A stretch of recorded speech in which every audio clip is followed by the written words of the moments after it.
Hello, my name is Sorina Higgins, and I am on the faculty of Signum University, and I am here today to invite you to participate in the Almost an Inkling Creative Writing Contest.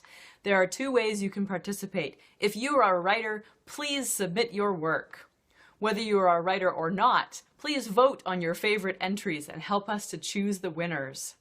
I'm here today to explain to you the type of fiction that this contest will involve, to give you the rules, to talk about the prompts, and to encourage you to submit your work and share the word with your writer friends. As you know by now, Signum University exists to improve and expand access to higher education, and especially to further the study of fantasy, science fiction, and other speculative fiction. So not surprisingly, the contest will mostly focus on these types of works. However, there's one particular catch. We are asking for flash fiction in this contest, also known as microfiction or sudden fiction. These are tiny works, varying from the length of a tweet up to no more than 1,000 words, although it depends which scholar you ask to define microfiction, flash fiction, or sudden fiction. So each week, we'll be putting up a prompt or a series of prompts for that week with specific guidelines. Sometimes it will be murder, mystery, and mayhem.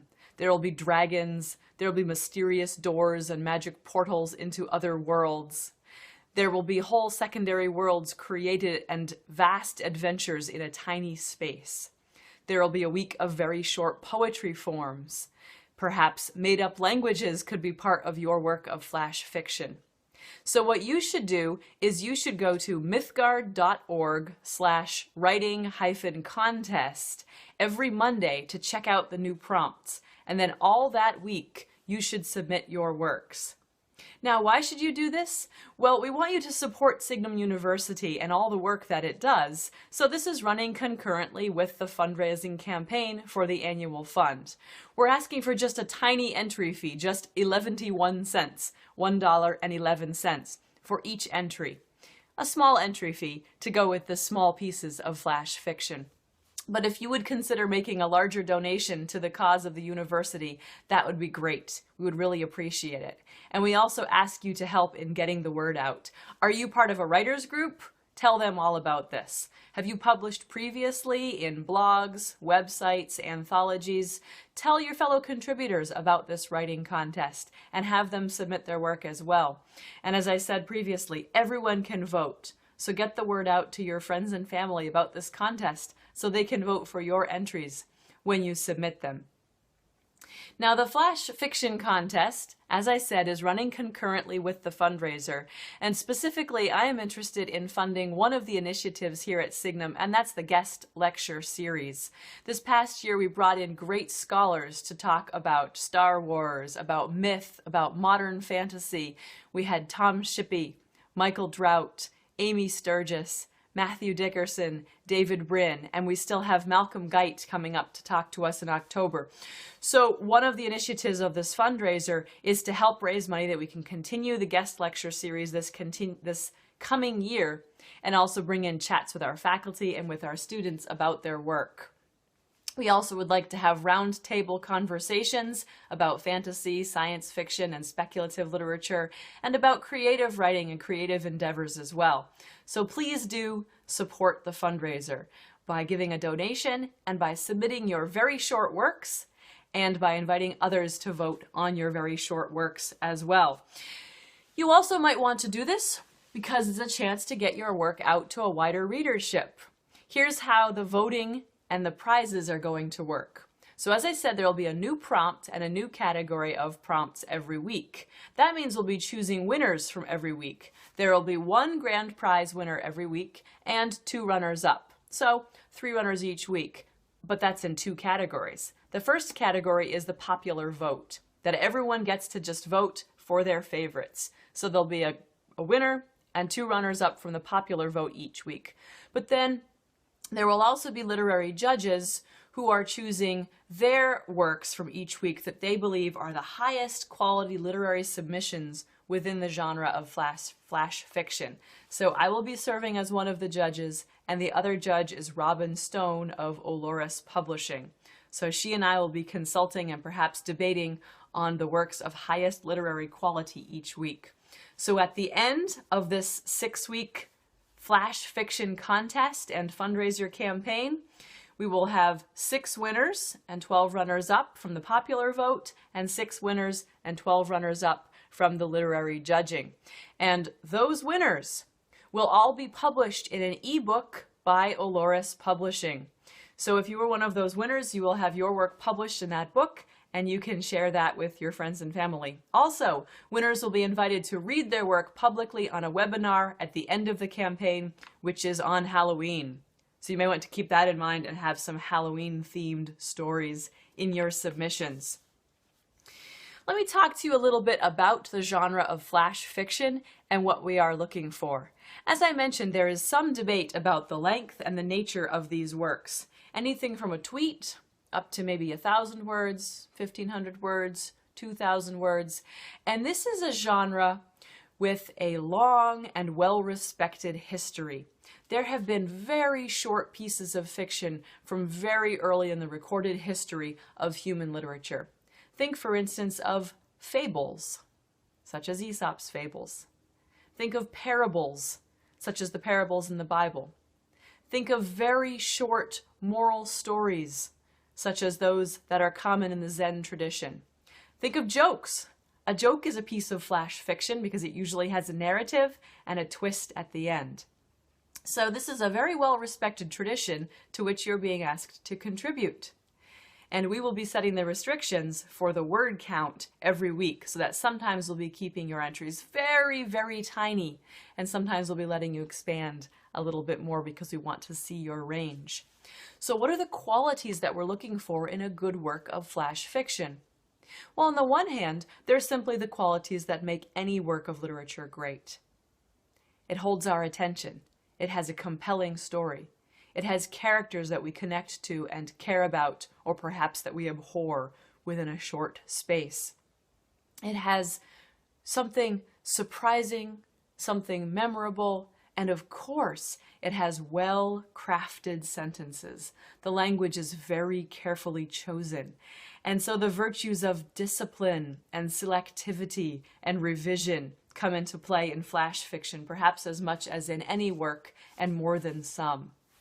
So depending on what you read to define flash fiction and to talk about its qualities, you might hear varying reports. You might read someone who says, flash fiction is exactly the same as any other fiction, only shorter. Or you might read another scholar or analyst who says it's entirely different. It's not only quantitatively different, but qualitatively different. I encourage you to check out the article, What Makes a Very Short, Very Short, by William Nellis. And he is one who believes that these works are quantitatively different and qualitatively different. And he says there are some particular features that make flash fiction the thing it is besides just length. He says frequently the actions that take place in the plot and in the narrative are extreme. The characters are pressed to extreme situations of life and death, of adventure, of dangerous encounters, of those last minutes at the end of a character's life. Those are frequently found within flash fiction. So the plots are often The plot of a work of microfiction, then, often deals with something very significant for the characters, for the culture that they are briefly in, or even outside of the work, to resonate with the reader. These are often, again, moments at the very end of a character's life that are shattering within the story and outside of the story. There is often a limited setting described because, again, of the nature of the very short piece. You don't have a lot of time to spend on describing vast stretches of landscape, of weather, of history, and so forth. Sometimes the characters are acting almost in a limbo with very little context around them. Perhaps you can't even tell whether they are indoors or outdoors, and maybe not even what time period they are in, although I'll wager that you can create a convincing secondary world for us in a very brief period of time, perhaps through dialogue or through quick glances out the window, or perhaps through your technology or clothing or something else. Surprise us. You will not be surprised to hear that there is frequently a very compressed time period in these stories. Either they take place in only a very, very short period, a few minutes, a few seconds even, rarely more than an hour or a day, or if they cover vast periods of time, it's quickly, in flashback, in a one-sentence narrative. You don't have time to give us a lot of time, so instead hit us with something punchy and memorable. Now, the next point that William Nellis talks about in his essay is intertextuality. So let me go on a little bit of a tangent here about intertextuality and how it works or can work in flash fiction. Intertextuality is basically a fancy word for the ways that writings interact with each other. So one writing can quote from an earlier work. It can allude to the earlier work through the name of a character, through a famous saying, through a very brief reference. So these are intertextuality. Another way that works can be intertextual is relying on the conventions of a genre. So think for a moment of some of the genres that you like best to read. Perhaps murder mysteries, perhaps gothic horror, vampire tales, perhaps novels of manners or realistic fiction or magical realism. Each of these have their own conventions, things that you expect to happen within them, or settings or types of characters or types of events, these stereotypes or archetypes or generic tropes. In flash fiction, you might want to rely on some of these so that you can very briefly evoke something and then move away. You can rely on your reader's knowledge of previous work to make a point. Perhaps you can undermine the stereotype by setting it up very quickly and then pulling that out from underneath this. Which leads me to the last point that you may want to consider in your flash fiction, and I've already alluded to it a few times, and that's the twist. You want to surprise your reader. You want to have a surprising recognition or reversal at the end of the story for the character, perhaps, but certainly for the reader. This is not a requirement, but it is a very common feature of microfiction, that there's something really surprising that we didn't see coming, and that's often what makes the story memorable, is that you've surprised me, you've fooled me as the reader, you've taken me in one direction, and then you've given me a twist. So there is a little brief survey of some of the ideas of flash fiction, some of the things that happen, some of the characteristics that it uses. Now, I plan to be tweeting out for you resources about flash fiction throughout the 6 weeks of the contest, and also links to pieces of flash fiction that are available on the internet. So you might want to follow me at Sorina Higgins, that's SORINA HIGGINS. So you might want to follow me for these tweets that I'll be putting out.